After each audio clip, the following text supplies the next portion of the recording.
Last podcast on the left is all about the facts. So when Southern New Hampshire University came on as a sponsor, it was time to do some research. Turns out they offer more than 200 online degree programs, and get this, criminal justice and psychology are some of the most popular. Classes have no set meeting times, and tuition rates are some of the lowest in the U.S. Want to learn even more about SNHU? Visit snhu.edu/last. Let's talk about Angie. Angie! Oh, Angie! Angie's been connecting homeowners with skilled pros for over 30 years. And they've made it easier than ever to tackle home projects. Their nationwide network has experts in everything from plumbing and landscaping to roofing, remodels, and more. You can read verified reviews and request and compare notes to find your best price. So join the millions of homeowners who use Angie to get the job done well. Download the Angie app today or visit ANGI.com.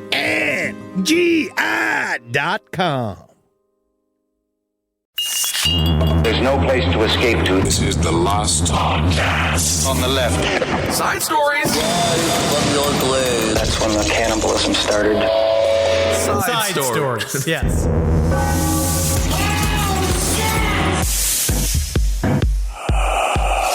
Now it's time for my fucking... This is my brother from another mother. Dude, right here, this guy. I'm excited. It's been a long time. I miss Shane. It's been too long. It's been too long since we've had him on the fucking show. I'm glad he's here. We're going to talk about all his new bullshit. I miss you seeing my nude body, spray painting me with my fucking dick out. All right, that would be when you were filming Your Pretty Face is Going to Hell. Welcome to Side Stories, everyone. I am Ben, hanging out with Henry. Yeah. And as he mentioned, today's guest, he has worked extremely close with Henry's body. Oh, yeah. He knows all the nooks. He knows all the crannies. And I'm sure he has PTSD. He also recently just worked on this kick-ass movie, Sam and Maddie Make a Zombie Movie. If you haven't checked that out, check it out. Shane Morton is with us, and it's just so great to have him here. Dude. Great to be here. We have a lot of stuff to cover. A lot of stuff. Because I want to start, first of all, I want to thank you for Cheddar Goblin. The world wants to thank you for Cheddar Goblin. Of What course. people may not know, can we even leak? We can say this kind of shit, right? Because during... In Mandy, the Cheddar Goblin sequence was it directed by you or was it Casper? It was Chris Kelly directed it. Yes. Sure. So Casper Kelly directed the segment, but they just let you run with Cheddar Goblin. How did that happen? How did you get the script for that? And how did that go down that you got to be the father of Cheddar Goblin, the Geppetto? You were actually there when it happened because we were shooting Pretty Face and Chris was like, what do you think about next weekend us doing this little horror puppet thing? You could make this puppet and it's going to throw up all over these kids. We could shoot it in the afternoon.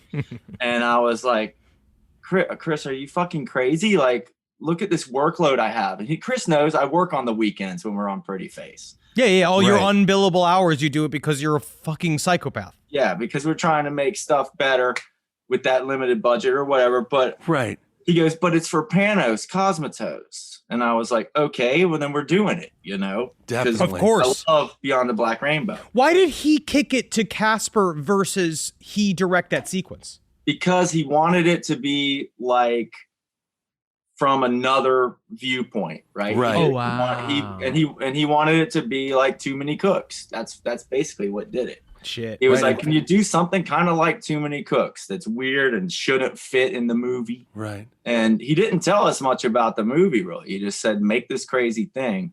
And of course, Mandy was just such an unbelievable cinematic beauty. It was such a incredible movie. And then this scene really stands out. It pops because you're like, oh, wait. What is this whole new reality? It's the hinge of the whole movie. It's a crucial moment in the movie as well. When it comes to Cheddar Goblin, if you haven't seen the movie Mandy, you can find Cheddar Goblin, just search it. And that scene is, I'm sure it's on YouTube or something. Yes. But check it out. Where did you come up? You hear that you are asked to make a character that vomits a bunch of mac and cheese on a bunch of children. How do you start creating that character? That's the guy right there, Shane. Well, originally, I'm thinking it's macaroni and cheese, right? So when I'm thinking about creating something, especially for Panos, I'm thinking it's color, right? Yeah. So what's the opposite of macaroni and cheese? It's purple. So I came up with this purple stringy character that was like. Why is purple the opposite of mac and cheese, if I may ask? Because I don't think I would have gotten that right. Purple's the opposite of orange. When you look at a color wheel, you have to see what the complementary color is on the wheel, right? So purple was as far on the other side of the spectrum from orange as I could get. So I originally started that, and he was skinny and sharper and more angular, and immediately they were like, no, this is all like 80s ghoulies, think of that ghoulies vibe. And I was like, oh, okay. So then we'll just go for that, and I just put a bunch of veins and the kind of weird warty stuff, the weird kind of, I don't know, it's this gloopy style I've got that's real 80s influence. So cool. We used to call it like string cheese back in the day. Everything looks like bad pizza. Yeah, it's so sweet though. The Cheddar Goblin looks, he sits in my living room, so I sit there and I see him each day. Well, it's just like with my stuff. Even if I'm making stuff that's like evil, it's got to be kind of cute. Of course, and Cheddar Goblin, kind of fun. Maybe not cute, but something fun about the stuff, my style. How was it to spray the kids with the mac and cheese? That was brutal. Because kids didn't like it, huh? Well, I show up and the kids are there, and I was like, hey, how much do you guys like macaroni and cheese? And they're like, we love macaroni and cheese. It's the best. We love it. We'll eat it any chance we get. And I was like, not after today. And about 7 hours in, I was like, so how do you guys feel now? What do you think about mac and cheese? And I was expecting to be like, fuck this shit. But they were like, nah, we love it. You give it to us right now, we'll eat it. That's amazing. Because it wasn't macaroni and cheese that they were getting hit with. What were they getting hit with? It was macaroni and cheese mixed with lemon or pineapple Faygo and mixed with like lemon Jello to get the consistency. So that citrus and that cheese kind of combined to make this smell that was like, why did you vomit? Why did you settle like pure vomit? Why did you settle on the ICP Juggalo beverage? It was a no budget. I needed. That's amazing. I made that cheddar. I sculpted that thing in like 5 hours, and we put it in a mold on set. Kyle and Kevin are like, why the fuck are we doing this? There are 20 people that are in makeup, and we've got this kid's coming in to get his feet cast. I don't know if you remember that we had to get some child in there to do a cast of his feet. Yes. His feet got shrank. They're like, our workload is so big. Why are you doing this to us? And I was like, because you never know. Watch, this might be the biggest thing we do all year. And then fucking watch it. It's immediately, you're like, holy shit. Well, I forgot about it. And Chris calls me from Sundance, and he goes, oh my God, you're not going to believe this movie we made. And I was like, what movie? And he's like, the one with the macaroni and cheese. And I was like, what are you talking about? He's like, man, it's crazy. He's like, just promise me you're sitting with me when you watch this movie, because you're not going to believe that the Cheddar Goblin is the linchpin to the movie, and it's one of the greatest horror moments in movie history. Yeah, it's dude. He's like, and Leonard Maltin's interviewing your puppet right now. And that is like, incredible. What the fuck are you talking about? And just looking at it at face value, it's just the cheesy 80s looking monster puppet. But in the context of that film, it's like the most horrible Lovecraftian level of cosmic horror that this guy is going through. And that is the symbol of how little you matter in the universe, right? Cheddar Goblin is an existential nightmare taken to the extreme, turned up to 13, But then honestly, it made me identify with the Cheddar Goblin because I understand how hard it is to get commercial work. And it's got a cute when you little are a belly. specific work. Yeah, he's got a cute little. I have the same body as Cheddar Goblin. I think you've gotten more work out of this than I have. Yes, I did. That's true. When you created the first Cheddar Goblin that was purple and kind of thin and different looking, and then you get the notes, how did you settle on green number one? And then also, like, when you get notes like that as someone who is unbelievably talented with what you do. You're also hyper independent, because the one thing about Shane too is that Silver Scream is one of this, like, it is a kind of a pillar of very, very independent special effects that used to be, because special effects, maybe I'm wrong, Shane, but it seems to be it was way more regional for a period of time where you had like the Pittsburgh scene, there was an LA group, but wherever there was a run and gun movies being made, there seemed to be at least one special effects kind of house, right? Yeah, I would think so. And they're usually like part of a big house. You know what I mean? Like these are guys that would work with Stan Winston and Rick Baker, and then they would get some little project, you know, like people like Gabe Bartalos, who I know from Basket Case and all those Henenlotter sleaze movies. He was like, you know, working with Baker. Right. So just maybe if someone wants to get into the arts out there in special effects, how did you internalize what the director wanted you to do? And then how did you translate that to this really kick-ass, strangely iconic Cheddar Goblin? Well, I'm lucky in the fact that Panos, however, and Chris Kelly, and like you guys, we are on this kind of thing where we can just say we have a huge like repertoire of stuff to pull from. So we can say things like, it's kind of like Ghoulies, right? Sure. But it's also got this like, he's got to be kind of lovable. So there's a bit of Yoda in Cheddar Goblin. Right. You know, Yeah, that definitely plays out as I look at it. Yeah. The big ears make it cute. There's something about the big ears that make it kind of like a bunny rabbit or like a cute dog. It reminds me of Wendy, or like, you know, it's like you look and you see the big ears and kind of, oh, you can trust this thing. Yeah. Yeah. Because the silhouette is basically Yoda, you know. Right. Immediately he's kind of huggable until the lights come on. And then you're like, oh shit, this is not Yoda. Oh no, it's a professional comedian. Oh my God, the worst thing ever to see when the lights turn on. So is that usually your thought process? You take things from that have already created and you just find a new way to kind of combine them and just kind of rework the formula in some ways? Well, yeah, because I'm not like, I guess I'm not so full of myself to believe that I'm really creating anything, you know, if that makes any sense. Like, I believe that creative people basically have an antenna that goes up that grabs out of the same ether that everybody does. Yeah. And I've got I'm so into like old classic movies and just the whole genre of fantasy filmmaking and everything, that I'd be crazy to think that I'm actually making anything up. You know, I'm pulling from this, I'm pulling from that. And, sorry if you guys hear something. We have a new kitten and he's going crazy. Yeah, I hear the little scratching. Yeah, that's definitely not a person bound in your home. But no, there's no like teenage girls in cages down here. No, I know that. I don't hear them. That's great. So, but that actually makes it a little bit less scary, knowing that it doesn't have to come out of nowhere. Because I think a lot of times all reference points. It's all reference points because a lot of people when they're starting in the arts. Right? Yeah. Nothing comes from nowhere. It's just like with music, you know, you think you've come up with a new song or a new way to play something, and then you realize, I think there's like 6 songs in the world. There's only 6 that you can like change around and play a different way, but it's still one of those 6 songs. Yeah, you kind of like they're out there, the building blocks, but it's now up to artists. Like, your job is you have a series of references that come from either absorbing material or going to school or whatever, and then you use that going forward and mix and match to make the new shit. The new shit is just the reorganized old shit.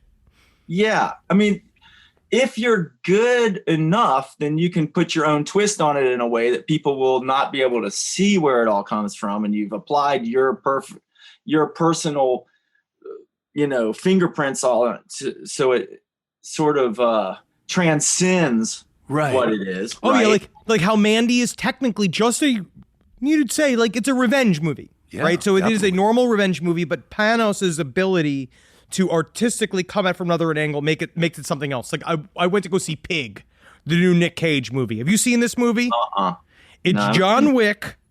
It's Nick Cage, basically. It's John Wick, but through the Portland fine dining scene. It is the most specific shit I have ever seen in a movie, where it is a missing truffle pig mixed with the obnoxious, like, people showing up with, like, it's fine dining. I don't know how to describe it. It's a non-violent John Wick.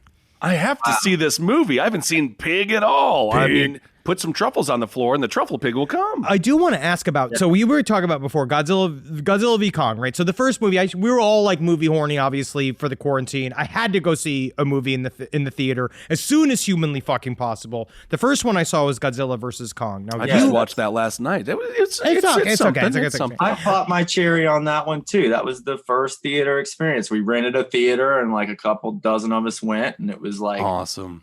It wasn't a great movie, but it was a lot of fun. It was fun to be outside of my home, which if that's the bar, then any movie's great. Yeah, but when I'm looking back at the row behind me at Jim Stacy, and we're like, wow, look at that. We're fucking back, dude. He's like, I can't believe it. Mechagodzilla's in this movie. You know, it is pretty crazy. Yeah. I also didn't know that was a reveal and accidentally spoiled it on the show, and people got mad at me. Can we call it Megazilla? Mechazilla sounds better than Mechagodzilla. He's built to be like, he's supposed to fight Godzilla. I know. I just don't think we need the god in there. I think he can just be Mechazilla. But you're like, Godzilla's like one of the cornerstones of your whole life, right? Yeah. You'd be like, I'm weird about Godzilla. Like, I'm so weird about it. Like, I've gone to Tokyo for movie premieres and stuff. Cool. Like, now, you saw Shin Godzilla in Tokyo, right? Yeah, we saw Shin Godzilla like in the 4D theater with people going crazy. Godzilla was everywhere. We had stayed at the Godzilla Hotel. Like, we're nuts about it. So really, something like Godzilla v. Kong, right? I understand. We're in 2021. People want the massive Avengers style. Entire city gets destroyed in an instant. Every single thing is computer generated. I do believe that like some of the digital fighting was really cool with Godzilla versus Kong, but it still misses some of the tangible. Obviously, it misses the tangible. But Shane, how do you make a movie like that size with practical shit mixed with digital? Like what's the way to make it all work out? Like, what do you do to what's take the balance there? Because I mean, the movie that I always reference that I thought did a good job was The Mist. Yes. Where it's like you could tangibly see certain creatures and stuff, and I love watching creatures.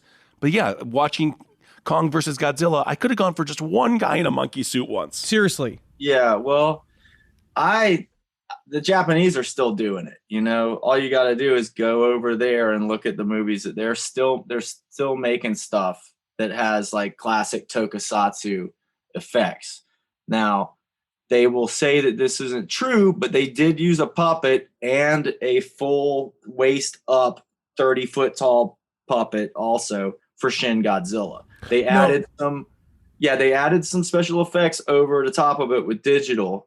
But there are certain scenes in Shin Godzilla where they were using practical effects too. They built miniatures and they knocked them over and applied them to real buildings. Good. They knocked over some almost real size, real scale buildings. Yeah. What are your thoughts on that?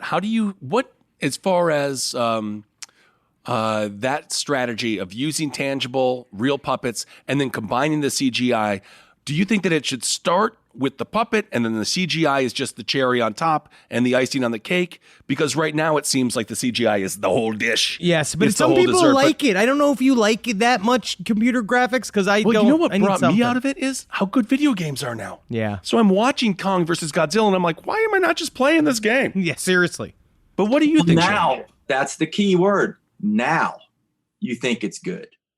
Go back and watch Lord of the Rings or the first Iron Man, which I'll never forget that opening scene in Lord of the Rings. I was like, holy shit, this is the next thing. Yeah. I was like, all the air got sucked out of the room when all those thousands of hordes of orcs were trailing across. But go back and watch it now. And now it looks like a bad video game. Okay. And the problems with that, with this technology is the technology itself. It's like, it keeps evolving and it leaves the stuff in the past looking like bad video games. So now you're thinking, oh, it looks like Space Invaders versus, Red Dead Redemption, which is what you're getting out of Godzilla versus Kong or whatever.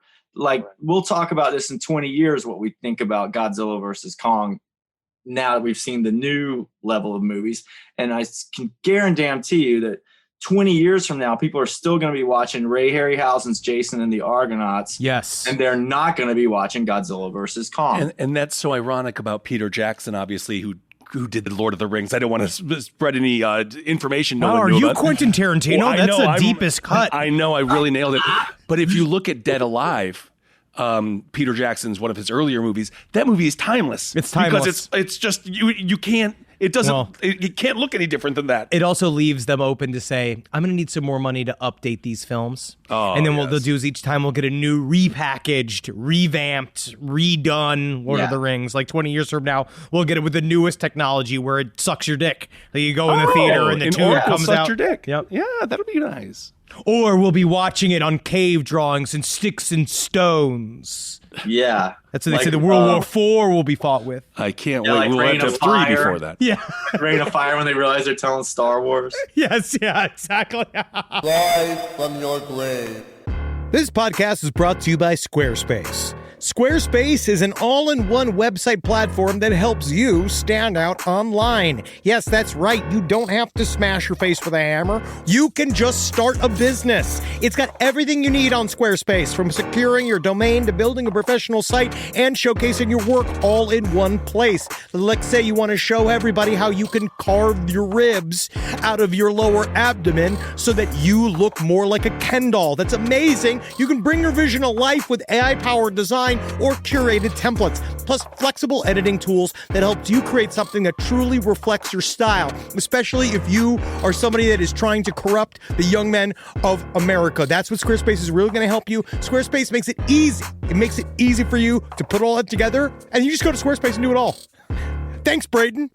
Head to squarespace.com/left for a free trial. And when you're ready to launch, use offer code LEFT to save 10% off your first purchase of a website or domain. Hey there, everybody. Is your cell phone bill too much money? Are you getting that bill and you're like, hey, what is this?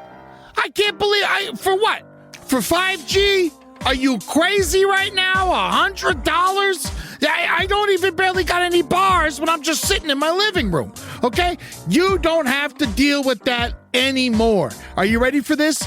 $15 a month. That's right, $15 a month on Mint Mobile. Yeah, baby. Get their wireless plan, because they're just sitting there on the T-Mobile 5G network, and it's just $15.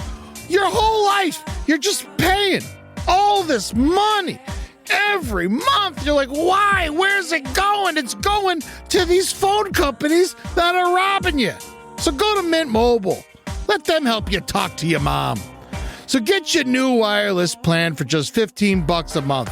Go to mintmobile.com/LPOTL. That's mintmobile.com/LPOTL. Cut your wireless bill to $15 a month at mintmobile.com/LPOTL. That's it. There's no catch. Upfront payment of $45 for 3 months, $90 for 6 months, $180 for 12 months. Plan required, $15 per month equivalent. Taxes and fees extra. Initial plan term only. Greater than 50 gigabytes may slow when the network is busy. Includes up to 20 gigabytes hotspot. Capable device required. Availability, speed, and coverage varies. See mintmobile.com. It's summertime, baby. And you know what that means. You're going to go to Quince and you're going to get yourself some new clothes.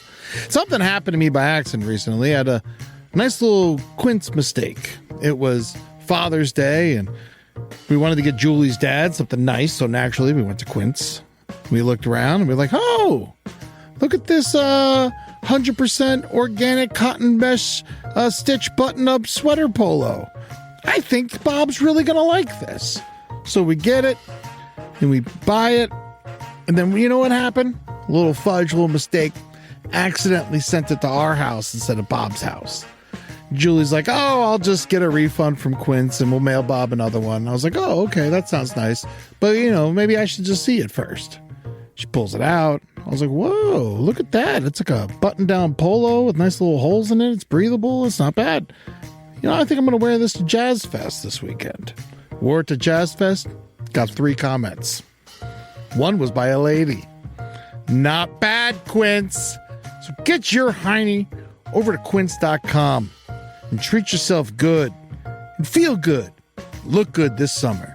Make your summer wardrobe easier Go to quince.com/last for free shipping on your order and 365-day returns. Now available in Canada too. It gets hot up there. That's QUINCE.com/last for free shipping and 365-day returns. Quince.com/last. Look like a prince and you quince, you jerks. I don't want to get too more deep into old man yelling at a cloud about practical because I get into this. I'm a get into practical this. guy. I like practical. People start calling me a boomer. I'm Gen X, but I can. The forgotten generation. Yeah. I'm forgetting more and more every day. That's perfect. You're lucky. That's the goal. But okay, you bought a new house. And I'm not going to blow up your address and shit. Like, I don't want to dox you. But you are really investing in creating a full-on permanent haunt, right? Is that kind of the idea that this is going to be? Or are you just living in this house? Is this just a house that will be a horror house? Well, no, I showed you the house that we bought to live in. Yes. That's Madeline's thing. Like, she's been able to make it a nicer place because she lived in my weird house for 10 years. For a long time. Like, she suffered. No, Madeline Brumby. Nice. Yeah. Madeline Brumby, who's an actress who's also in what was it? Dear God, No. Dear God, No. Frankenstein Created Bikers, and she's done a bunch of stuff with us. But she wants the nicer stuff, She's a blue blood. And so she, but when COVID happened, we lost our gigantic building out there where where you guys have done tours and stuff. And we shot Goodhead out there, and we've done a million things out there. So I was like, well, what are we going to do with all this stuff? Because you were working on a horror museum. You were working on a special effects museum in Atlanta. And it was insane. I donated 2 30-foot box trucks crammed full of props to Six Flags, who I build theme parks stuff for. It took 4 months to figure out what I was keeping and how am I going to do this new building. So and the market is terrible right now. You can't buy a warehouse, especially in Atlanta, where there's more movies being made here than Hollywood. So there's nothing available. Oh, yes. So I'm having to build my own new studio, right? Is that where you are right now? No, I'm in the basement of the house we live in. Oh. The house that we bought to turn into a studio. This is the craziest story, right? Because we own probably the oldest house in Atlanta. And it's going to be so much fucking dark history in that house. No, actually, here's the fun part. Because we were going to make up a dark history. Because when we found the place, we were like 1840. There's nothing that old here. It all got burnt down in the Civil War. Well, there was a rumor that Sherman stayed the night there, and that's why it didn't get burned down. Oh. Well, we've had all these historians come out with their, crazy research stuff, and they found officer Union buttons. And the story now is, because I got to say, when we were looking at the place, I was like, plantation style house. Are there a bunch of people buried here? Yeah, exactly. Right. Yeah, it's really like a center weird. Of evil. Yeah. No, this guy was a Union sympathizer, and General Slocum and his troops stayed on this property. And this is the story that we're getting now. So this guy was like he was fighting the good fight. Holy shit. Yeah. But now you have to make it evil because you're going to have people come. So you have to have some kind of experimenting happening there. We've got the Civil War nurse coming out of the wall, like grabbing your paintbrush. That's cool. We've got all these bullshit stories we're going to start telling. But it's not going to be something that's really open to the public all the time, like the old place. It'll be something we can shoot in. We're building a big thing behind it, but we're going to be able to say that, our studio's in the old, a 200-year-old haunted building. That's really freaking cool. I mean, I got to ask, how'd you even get started when it comes to now you're going to have your second location, Silver Scream is doing great, you're working your ass off. For people out there who want to get into the world of special effects, how do you even start this? You just do it, So you just started creating in high school, or you just have always wanted to do it? Yeah, I saw King Kong when I was 3 years old, and ever since then I've been like doing makeup on myself and on my friends and making little, we started making little haunted houses out of refrigerator boxes in the garage, and now I just kept doing it, making movies, and what was it about King Kong and Godzilla that got you? Because as a kid. I mean, they're cool. I love Godzilla, it. yeah. But for me, I like to have like Freddy Krueger. It was like, he's funny and he kills people. But We what were was the it generation that, it was like Yeah. Pinhead meant a lot to me as a little kid. Jason and Freddy meant a lot to me. I think that you had the Godzilla the monster era. and King Kong. Yeah. The classic monsters are different in that they're not villains. The villains were the 80s like slasher things, and those characters were murderers and rapists and child molesters and stuff. And the stuff Freddy that was I not a child molester. We got corrected by Elijah Wood. He's a child killer. He got retconned into a child molester, Freddy Krueger, because they did that in the new Jackie Earl Haley movie. But the original one, he only killed He kids. just killed kids. So And he was a janitor, so you tell me you cannot. He was a janitor. I love Elijah Wood, but he's wrong about this. Whoa! All right. Well, you're going to have you and Elijah on. You're going to have to go head to head because I'm Team Woods on this one. He was a janitor. He got angry with the kids and he killed them. Nah, there's too much sexuality and lecherousness in his performance. He's always like coming through the phone and licking their faces. He's wanting to diddle them with his fingers. He's making. Well, now those are sexual teenagers, to innuendo. be fair. I say, but teenagers Maybe are not. 18, It's maybe not 18. legal for them to No, be diddled. it's not good. Okay. They were 16-year-old teenagers. Not good. I'm not. Now you have me defending Freddy Krueger. Yeah. So you did this, Shane. Yeah, well, I mean, it's, So you like the Okay. hero of maybe he's Godzilla. not raping him before he's murdering, but he's like doing some diddling. Freddy is a creepy kind of guy like that. He is a creepy. Don't get I'm me not wrong, saying I he's like- not creepy. I like Freddy too, right? Like he's Doesn't seem like fun. it. The movies are the movies are fun. Like I saw it opening night and came out of there because I'm not a slasher film guy. Yeah. Really? I liked it because I was a teenager and there were boobs in it, and I liked seeing Tom Savini's gore effects. But the movies, like, this is a guy, my favorite movies are like the first Metropolis. I watch silent films. I watch performances by Lon Chaney Sr. You know what I mean? Right. Like I need something more cerebral. That's I funny. was- You're not a slasher guy. I would have just assumed, I guess. It's the No world. way. It's the world building of the older films. I think that are very, very inspiring, especially to artists, because it really does. In Freddy, in those movies, in the '80s slasher films, it's way more kind of about momentum and the sexuality and stuff like that. Where the monster movies of the earlier period are more atmospheric. It's more of a vibe.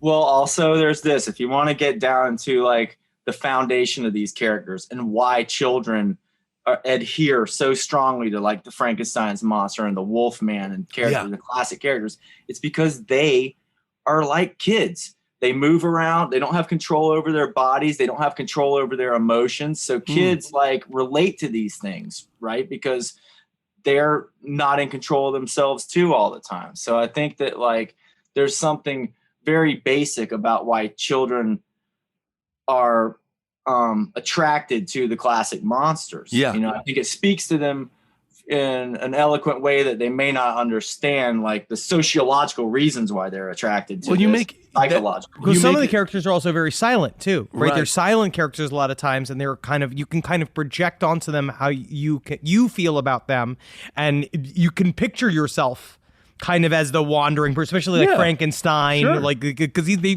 they're very sympathetic characters. And they're always getting yelled at. Frankenstein's monster is also and this is a thing like Freddy Krueger. Is he a child molester? He's a child murderer. Frankenstein's monster. Is he a child molester? No, he's Oh, just. yeah. Read the book, and then you might change your mind. He's like Michael Jackson. He was childlike of mind, and he didn't know the difference. I always No, think he was- about that. He wouldn't just kill these children. He would destroy them in a way that would hurt the parents and the family. It's definitely alluded to that Frankenstein's monster is doing something more than just killing. Well, I never really thought about him in a That's sexual way interesting. at all. I think Shane he has fan fiction. I think you're the problem, Shane. No, read the book. You'd be surprised. Well, This let's not, they hide a lot of stuff in this old literature and these old classic films. Bride of That's Frankenstein also, you were the first one that showed me that Bride of Frankenstein is a story about being gay as well, and about like that is very, very interesting. What else I wanted to bring up during Godzilla v Kong?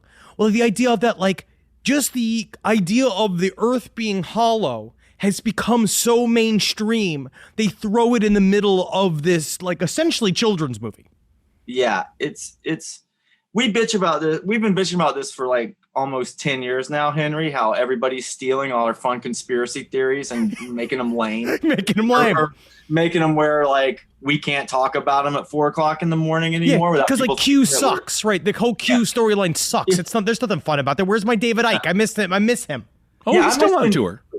I missed him when he was fun, and now it's not fun to talk about anymore because now people think that we might really believe that. It's not fun anymore. What David Icke has to do is start infusing his soccer skills on the stage. I would watch him kick a ball in the air a few times. If he just set up a net that had the ball that looked like a reptilian head, kick it, and he just kicked it into that would be huge. I feel bad for David Icke because he really thought he was going to be Jesus, but then that time came and went, and then he just had to turn into David Icke that we know now. Mm-hmm. Yeah, I guess a lot of these guys are always on the precipice of it, and it could go either way, right? Yeah. They never seem to be able to handle the precipice well, though.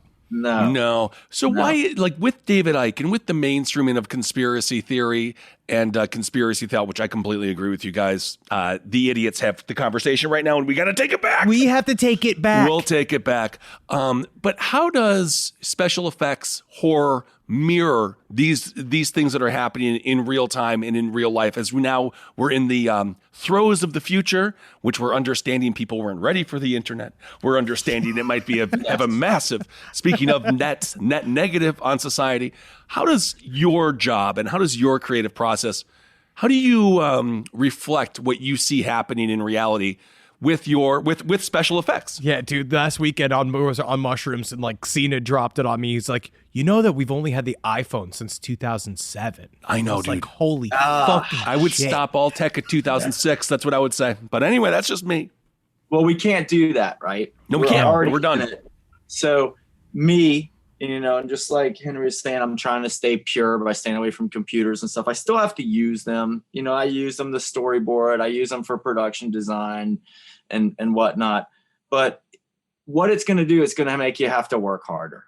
You're going to have to work harder with these technologies to use them in a way that you're still, and they did this with Godzilla versus Kong, right? So people were bitching about it and saying, oh, a lot of the old school guys, oh, this sucks. And I was like, actually, I had a lot of fun with it because it reminded me of these cheesy movies that I love, like, At the Earth's Core and all those Doug McClure, Edgar Rice Burroughs movies that were lit like psychedelic Mario Bava stuff. And they had cave girls running around, submarines. That's what Godzilla versus Kong felt like to me. It felt like a Saturday afternoon in the late 70s where my parents would take me to this theater to watch this goofy movie. Yeah. And it's just the digital. It's just better because they didn't have Millie Bobby Brown in them. Millie Bobby Brown was just not she just needs to take a break. But it's also she can't even pop her head out of a hole. I don't know. Without it being, here I am. No, I don't know. But it's $100 million version of those movies that used to cost like $50,000 a piece. Yeah. So does it make it better? I think that I'm going to go back and watch At the Earth's Core a lot more than I would go back and revisit Godzilla versus Kong. Even though my nephews were tearing the living room up last weekend when I showed it to them, and they were like, the one kid looked at me like near the end of the movie when Mechagodzilla was fighting, and he looked at me and he goes, "This is the greatest movie ever made!" Man, that actually makes me feel really good that a kid had that reaction to it. Oh yeah, because it was a very fun movie. But there is a movement within horror movies to keep things practical. Nick Cage will one day be remembered as the Lon Chaney of this time period. I think that we're going to be upset when he's gone. I don't think film is going to understand what we were missing when he leaves. I think Johnny Depp is going to get more than Cage. Well, if he can get his shit together. Cage is not as varied as like Depp, right? Like, I don't think that he's gonna he's been doing some amazing things lately, but they're he does a lot of schlock too. He's got to pay them bills. They all do, but I think Johnny Depp's probably the closest thing that we have, because he's got Edward Scissorhands, he's got Ed Wood, he's a shapeshifter. He really is a shapeshifter. And he's worked makeup before, he's used that. Speaking of the world's most incredible actors. He's busy playing in his band, though, right now. He is Hollywood Vampires. Hollywood Vampires. Live from your grave. Summer schedules can get busy fast with camps, vacations, sports, family time. And, every single time Carmi eats block of dark chocolate. We got to take her to the emergency room. You know how much time that takes. All right, IXL makes it easy to keep learning part of the routine in just a few minutes a day. IXL is an award-winning online learning platform that helps kids truly understand what they're learning, whether they're building math confidence, strengthening reading and writing skills, or reviewing science concepts. From pre-K through 12th grade, IXL offers personalized, interactive learning that adapts to each child's level and pace, which is great because Carmi has been really slow in biology, and Wendy has really been struggling with American history, mostly just because she doesn't agree with the way it's being taught.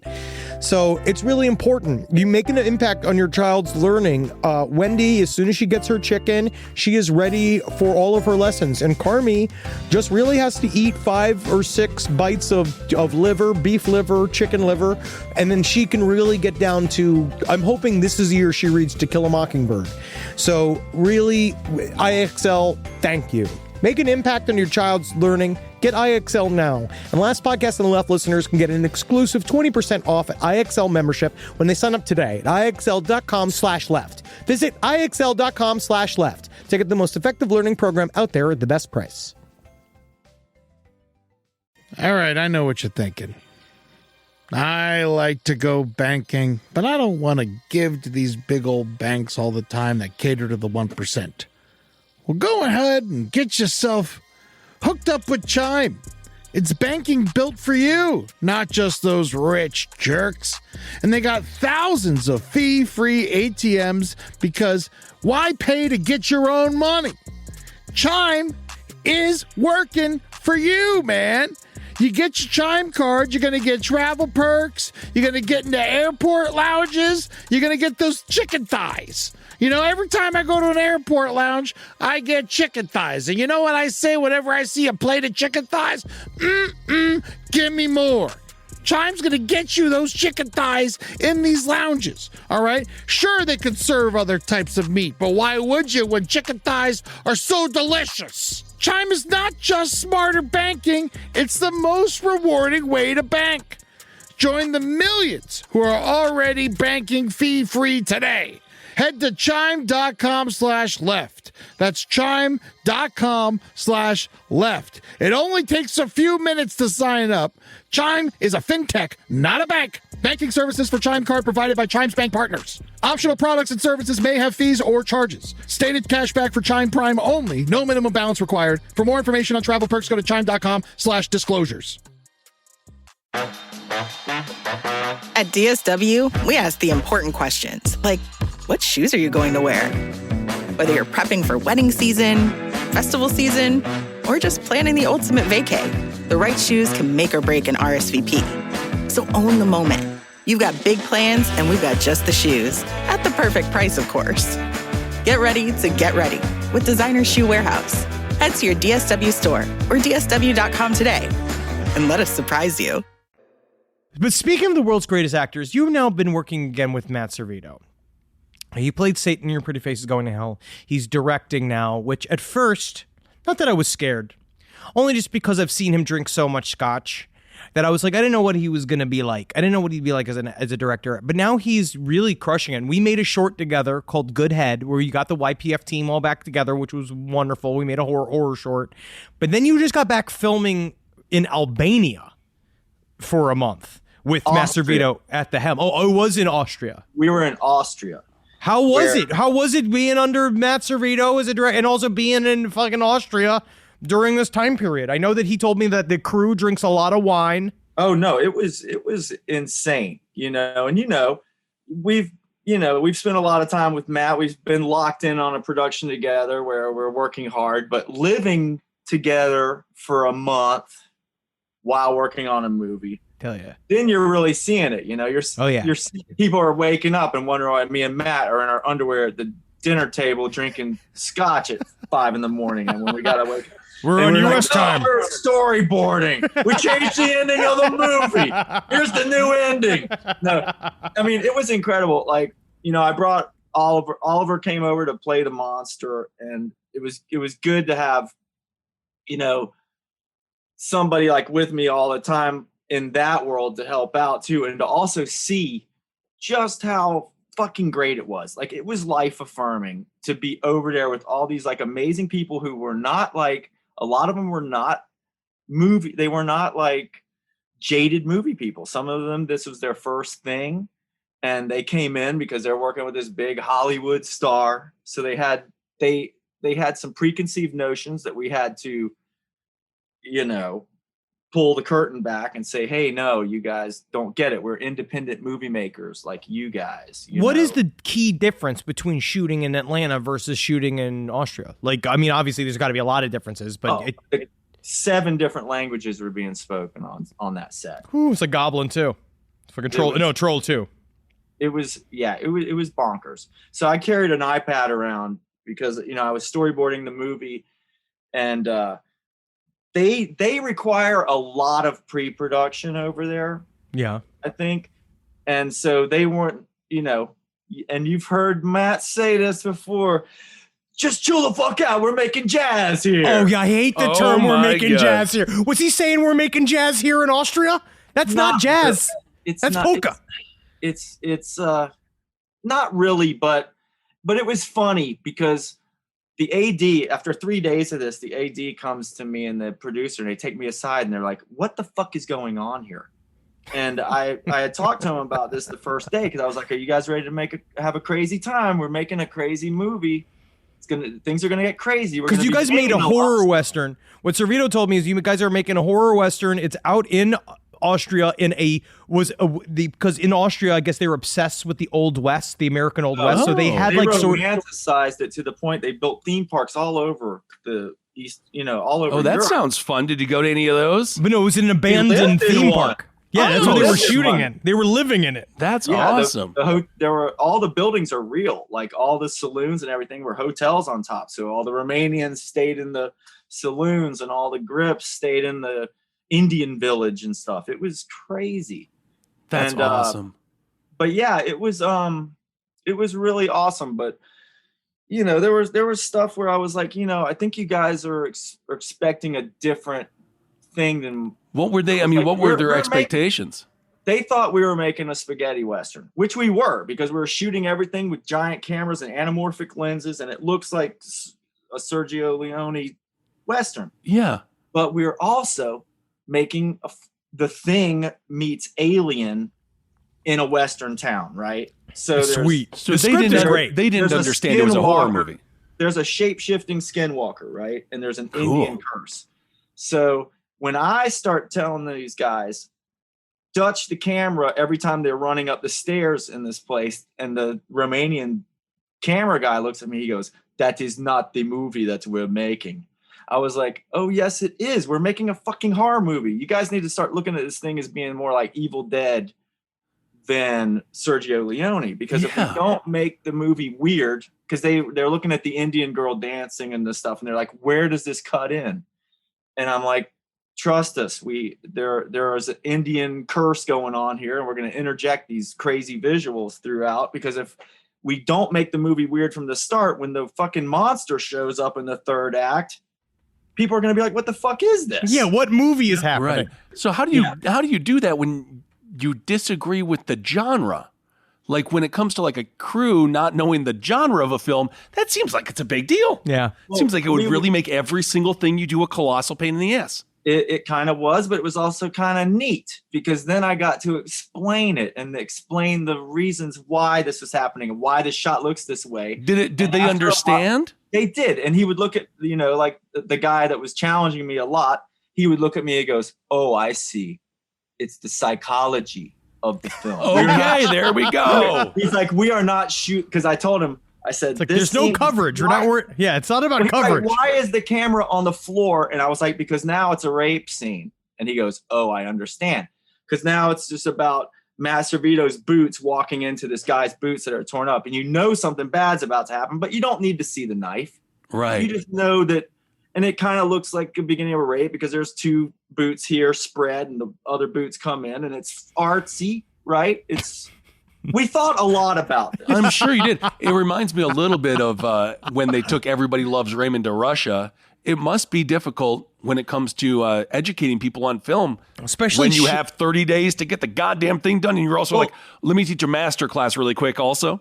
Well, as the thing goes, and Henry knows this from working with Tim and those guys at Media Team, we would just look over and go, no, it's the shot from Nightmare on Elm Street 3 when the light's coming under the door, and everybody goes, okay, yeah, that's it. We need a blue light over here, we need an orange light over here, and the camera's on the floor with the 100 on the lens.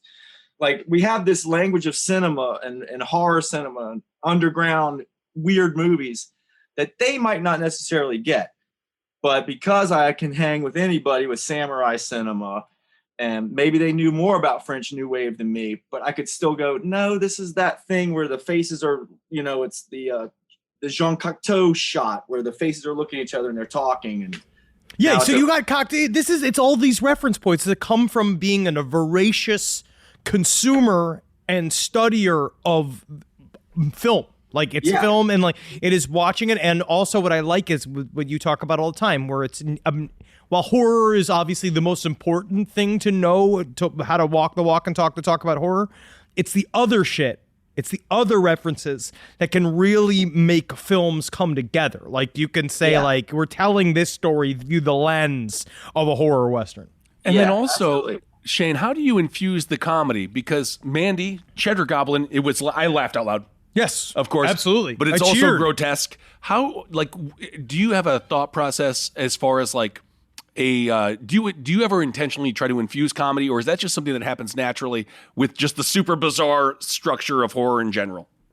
Well, that Cheddar Goblin stuff, that's on Chris Kelly. Like, he's the funny man. But like, for me, I think it just comes out in my artwork because, once again, my influences. I grew up on Sid and Marty Krofft and the Addams Family. So that stuff is in me. It's a part of me, and it's going to sneak out in these ways. Did you have a chance to see Psycho Gorman by any chance? Loved it.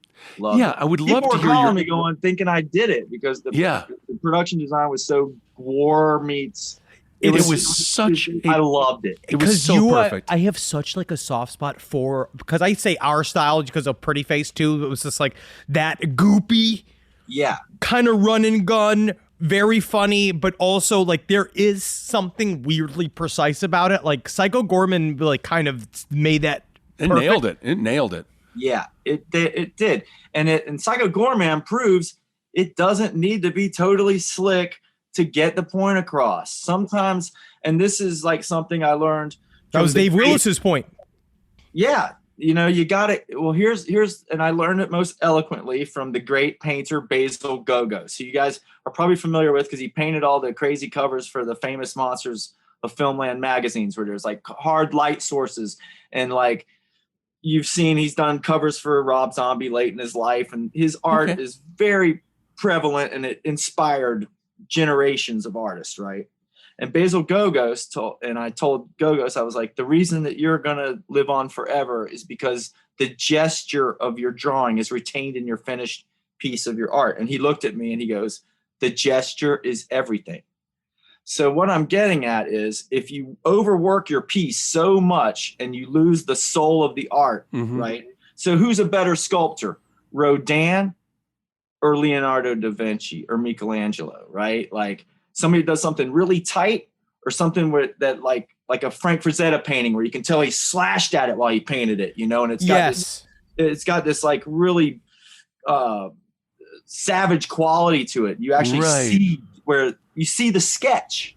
Yeah. Over the years of doing our show too, you really can see it. It really is about the thing that you sometimes hate about your own work is you actually seeing yourself in your work, and you want your work to look like somebody else's. Like, you want your work to look like, oh, I want it to be tight and clean. I want it to look like this thing. I want it to look like a highly produced project. I want it to look like this. But it's like, no, the thing sometimes that you maybe don't agree with your work, you look at it, maybe it feels green or whatever.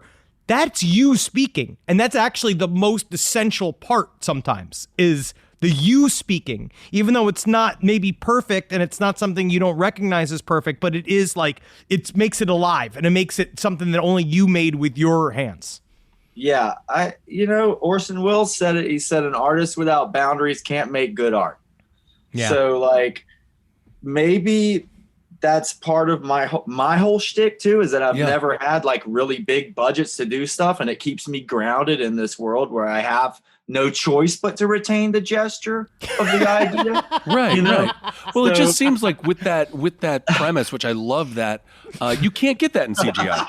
No, of course not. If you're creating a CGI character, I mean, maybe someone who is very good at creating something like that can be like, that's my personal touch. But if it's janky, it bumps you out. It bumps you out of it if it's janky. So when it comes to tangible special effects, that's why Psycho Gorman, it was laugh out loud. And then it was also like during the kills, it was like awesome. Like you get that incredible, satisfying feeling of like watching a snuff film that you know is fake. Fear Street did good. That new Fear Street series on Netflix did really good with the practical kills. Yeah, I'm really enjoying that one. Madeline got angry with it and thought it was exploitative towards teenage sexuality and stuff. It is strange. Like, well, I didn't think so, because they're making 80s slasher films, which were very exploitative towards teenage sexual feelings, right? Like sometimes the whole movie is based on that. Jason's just like penetrating everybody with his machete. It's just, that's what the thing's about. So I think that they really get it. I've been digging Fear Shane, Street. if you could work on one of the major franchises, I know you don't love slasher, but let's just say you're getting hired. Yeah, what's the big one? Who do you want to work with? You want to work with Halloween, Nightmare, Well, you Friday. did a set for Halloween too. On Halloween too with Rob Zombie. Oh, you did? How was that experience? It was tough because it was Harvey Weinstein was there and caused a lot of trouble. Oh, Jesus Christ. He made it really rough on Rob, who was like, the whole reason I was there is because he fucked with Rob Zombie too? Oh, it was. What a bitch. I'm not going to talk about this publicly, but it was brutal. Like, I wanted to kick the fucking guy's ass. I didn't know who he was. Wow. But, Rob, really? Rob, of course, is like such a sweet, he's not like Rob Zombie. He's more like this like sweet like artist guy that's like internalizes stuff. You know what I mean? So I don't know. It was rough seeing him go through it, and he was just getting screamed at the whole time. He was trying to make this love letter to Italian Euro trash movies, right? Italian Spanish, like Paul Naschy and stuff. Sure. Yeah. And people that were on the show would look at me and go, "What the fuck is this all about?"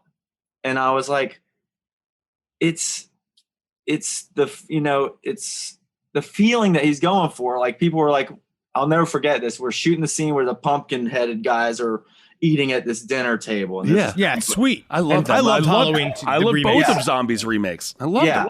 Well, I like Halloween too, especially because it's one of the only Halloween movies where something happens. There's like there's character arcs. Yeah. Like, as much as I love the first Halloween movie, it's really just a glorified music video. I mean, one of the characters spends the whole movie peeking out of the bushes like something out of a Russ Meyer's Peekaboo movie. I don't even know what the first Halloween is, but I love it.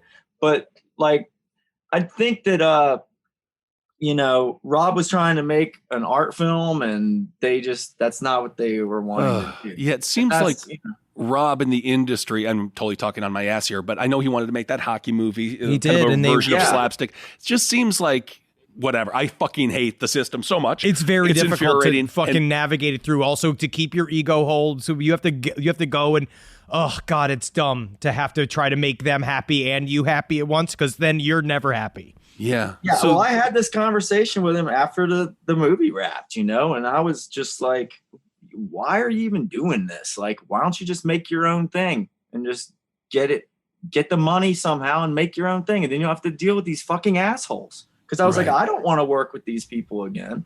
But he did it with like, 31, though. 31 was not. Kind of dropped the ball a little bit. Kind of dropped it. Oh, I just can't even imagine the monster of Harvey Weinstein being on that set. I liked Lords of Salem. Love Lords of Salem. I think it's his best movie. Yeah, I think Lords of Salem was fantastic. Yeah. I'm looking forward to the Monsters. I think he's going to do good. I think so, think he's too. going to kill it. I think Can't so, wait. It's going to be awesome. Oh, but Shane, do you have a dream? Thing. Yeah, dream franchise. Okay. Like, what would you pick? Okay. What would you pitch? It's not really a franchise. And this is funny because Rob asked me too. Well, if you were going to do a remake, what would it be? Trick or Treat. Oh, that's. But it would be Okay, and now it's going out over your show. So now somebody's going to make it next week. No. Make them make it for us. They're going to have to. But imagine Trick or Treat, but Sammy Kerr is now not an 80s dude with big spray painted hair. Now he's a Norwegian death metal guy. That's and he's great. burning down the churches, and the teenagers are getting, you could create a whole new like horror guy with this corpse painted dude that's able to sneak through speakers and That's actually a really interesting idea. It's such a difficult thing. I'm just trying to rack my brain on like new-ish horror icons. Hatchet, I suppose, somewhat. That's the closest one is Hatchet in terms of like a new character, like center of a franchise character. Perhaps the speaking of disgusting people in Hollywood, Jeepers Creepers, that monster kind of transcends a little bit. Yeah, but now that's gone. Those movies should be fucking deleted from the registry. Yeah, it's the first just time so I watched difficult. it, I was like, "There's something wrong with this movie." There's a bunch of boys in their underwear and they're measuring their weenies on the side of the road. There's something wrong with this director. Yeah, I don't like it because I've auditioned a couple of times for things where I had to measure my penis, but a lot of the times, right? Because it's kind of crazy. I got paid for it, which is really weird to be in this little room. But yeah, you know what I mean? Like, no, of course, Creepers gave me the Jeepers Creepers because I was like, "There's something not right about this." I smell a pedophile. Oh, God damn it! Yeah. I don't even. Oh, good lord. So I don't know if that's a franchise. But no, when it comes to iconic characters, why is it so difficult to make a new one? Because you can't overthink it. It has to come. Yeah. I think it has to flop out of your mouth, and then it becomes iconic afterwards. I think you've got to have a serious, like, extreme love for it too. That's why Shin Godzilla is like and I'll probably get killed for this, but to me, Shin Godzilla is the second best Godzilla movie after the first one. I love. Upon rewatching it, we watched it in our backyard. I love Shin Godzilla because number one, it's the maker from Neon Evangelion. It's the Evangelion group, right? Which is a super important artist. So intense, and the way that they did it was so like it's got humor. It's interesting. You actually feel stakes. You're kind of scared. And the effects are just awesome. I love that fucking movie. And the idea behind Godzilla, he's definitely fucking terrifying again. Godzilla should be terrifying. And I love movies like GMK, which was my second favorite Godzilla movie until they did Shin Godzilla. But I think he made it really cerebral, yet managed to make it fun at the same time, and was able to inject his weird politics where nerds matter and people should listen to the little guys. Sometimes, yeah, I'm done doing that now, though. Save the world. He's done. He doesn't want to listen to nerds anymore. He's I'm over it. Nerds are bullies now. Yeah. At least bullies played sports and gave the school money. Yeah. I don't know. Now the nerds are going out and killing people. Exactly. They're all Elia Rogers now, and I can't feel sympathy for them. Shane, what director, if you had a dream director other than Mr. Rob Zombie, who would you like to work with? Well, it's Guillermo del Toro. Oh, that'd be cool.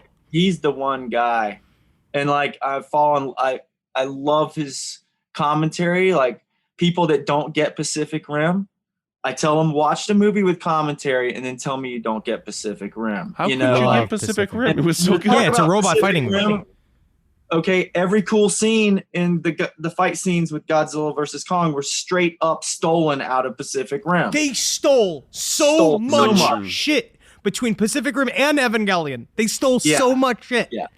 Well, I mean, he stole so much shit from Evangelion and from reference points. Reference points. He knows his stuff. Guillermo del Toro knows his stuff. So when I watch his movies with commentary, I'm like, this is a guy that I could stay up with all night, deep diving into like why Lon Chaney Sr. is the greatest actor who ever lived, and like why The Creature from the Black Lagoon deserves love. Like all these things. Like, I mean, he speaks to me more than any director.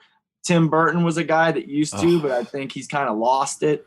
Why do you think Peter Jackson was one of us too until he made King Kong, which is my most hated movie of all time. Yeah, that was so rough. That one with Jack when Black they're ice skating and she looks like she's about to suck his huge 10-story penis. Yeah, that kind of. Yeah, he missed the whole point, and I think that what happened with him, and this has happened to a lot of artists, they get so involved with the technology, and they've lost the soul of what a story is about and everything. Do you think it's possible the studio ruined it, though? I mean, is it possible that Peter Jackson was They just like, give you "Are you this money." serious? You want me to do this?" I realized Peter Jackson was out of his mind when I saw Return of the King, and I was like, okay, this is real, because I thought the first two were really good, and then Return of the King, I was like, this guy's done. He's never going to make anything good again. He will do stuff good. He will like use his technology to tell stories. Like I'm stoked for his Beatles documentary that's coming out. I have friends that are working awesome. I have friends that are working on the Hobbit show right now, and they are saying that, like, you know, they do a lot. The one thing about Peter Jackson is that he does a lot of practical. You just get these massive budgets. Right. You get these massive budgets, and what do we know, right? You can't leave money on the table in any way, shape, or form. So if you are getting a $100 million budget, $150 million budget, they want you to spend every cent of that money and more. Like they want, that's what they do. So they look at this, they have a slush fund. They're like, well, we'll put 75 of it into the visual arts, because that fucking gets, because it's a what? It's the special effects, if they're doing digital, it's like 150 coders that are doing that all day, and artists and shit, but it's still just within all the computer, but you do lose touch. Do you think that's what happened with Tim? The one thing with Tim Burton, I say his name like I know him, but one thing with Tim Burton is I wish he would reshuffle the cast. There is something with working with the same people over and over and over again, to the point where it's like, oh no, like I feel like maybe some of the aliveness, is that a word? I guess so. I feel like some of that goes away. Here's the thing too, when you become a blockbuster filmmaker, your movies are made by committee. Even a small film like Halloween 2, all of a sudden it's taken out of Rob's hands, and now Harvey Weinstein is calling the shots about how this movie. I'm so pissed to hear that he had any fucking say in that movie. Oh, it was brutal. So now a guy like Tim Burton, okay, and here's an example. Dumbo is one of my favorite movies of all time. I still watch it. I weep. Henry knows how much I love Disney. We've gone to Disney together, and he's seen me like weeping in lines. I've watched you weep at Dumbo. Like I've seen it happen where it's like you guys. I remember like late night, like doing when Madeline would be done with the Disney sing-alongs in the other room, and then you put the Disney movies on, and it does sort of feel like you're captured by a psychopath. Yeah, you know what I mean, like you scary. are like watching Dumbo, you are crying and just saying stuff like nobody gets it. Yeah, but we're hammered, so it's you can explain it.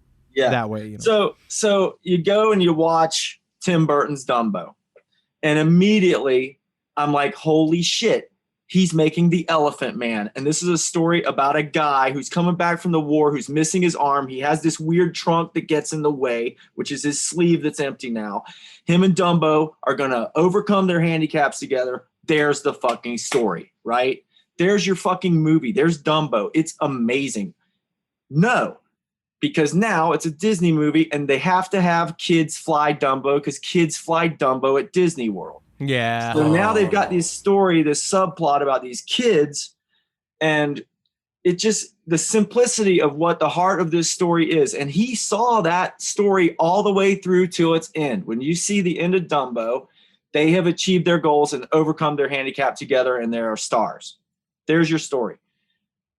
But because of all the different what do they call them? Like there's so many different levels of bureaucracy or marketing, especially when Disney, you have to hit points.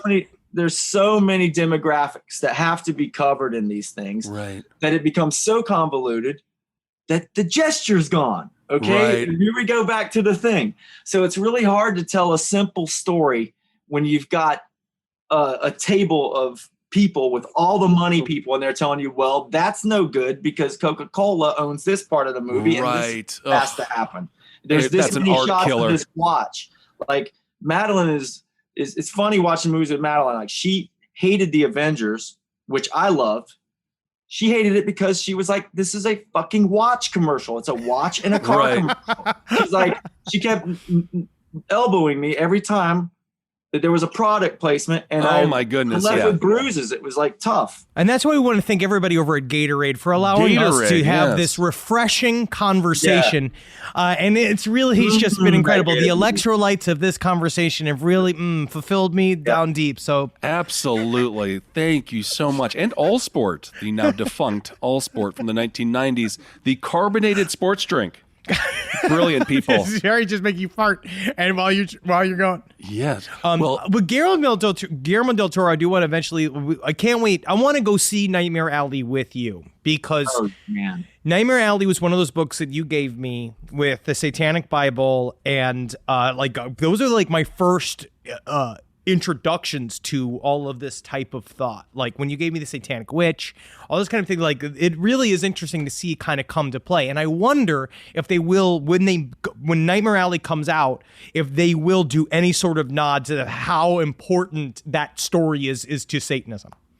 Yeah, and how layered it is. And Guillermo del Toro is the guy to do it. And the thing that's given me a lot of hope, not just because Guillermo del Toro is yet to make a bad movie. He's produced some bad movies, but his projects have always been like amazing.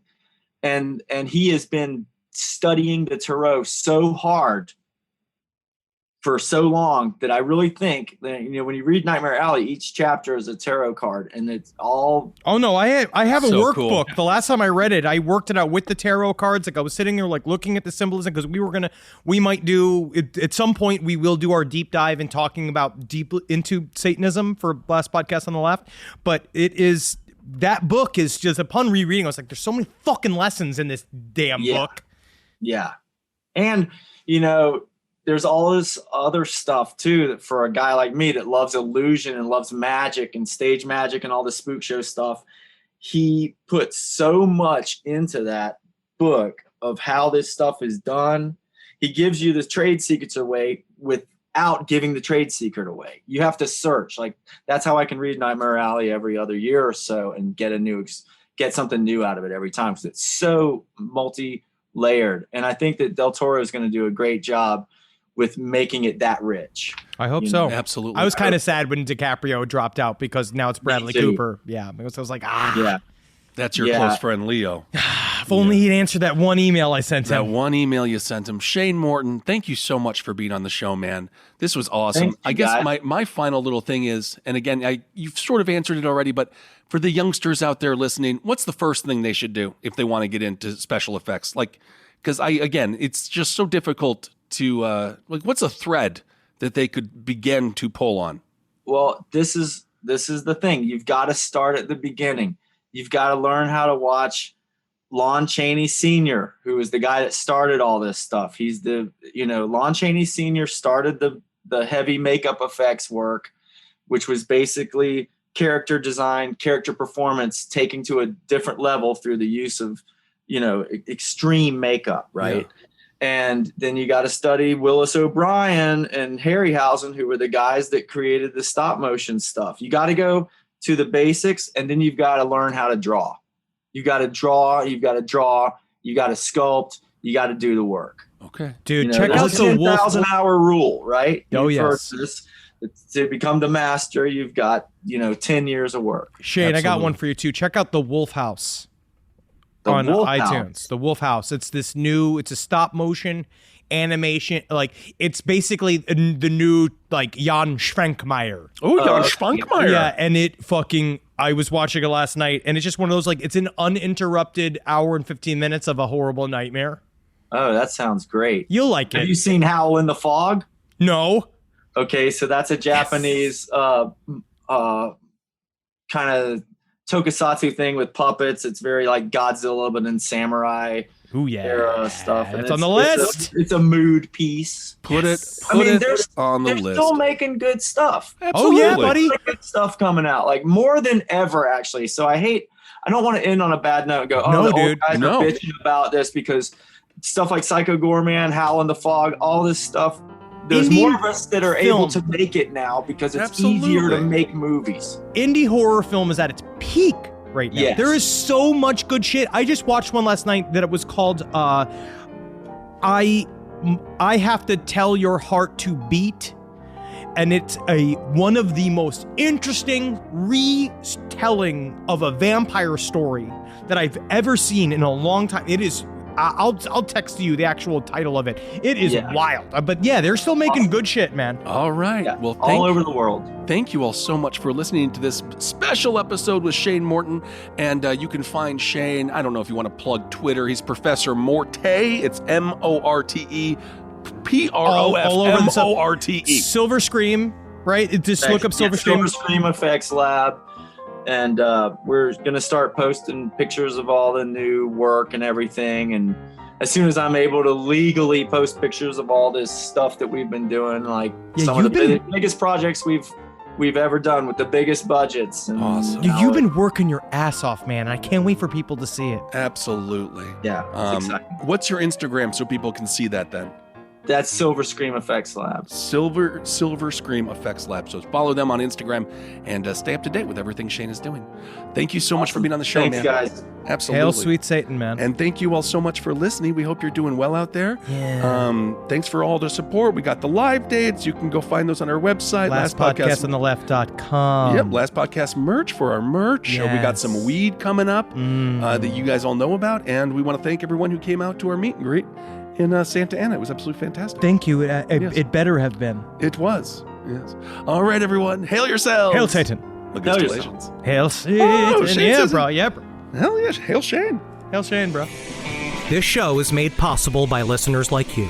Thanks to our ad sponsors, you can support our shows by supporting them. For more shows like the one you just listened to, go to lastpodcastnetwork.com.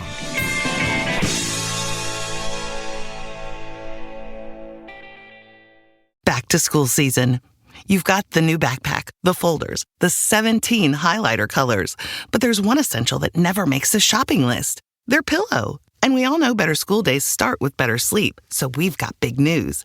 Coop Sleep Goods is running their back-to-school sale. Save 20% on the entire collection. Spend $150 or more and get a free gift. The sale starts July 28th and ends August 25th. From cooling pillows to mattress toppers that transform thin dorm room mattresses, the only thing left to blame for a bad night's sleep is their insomniac roommate.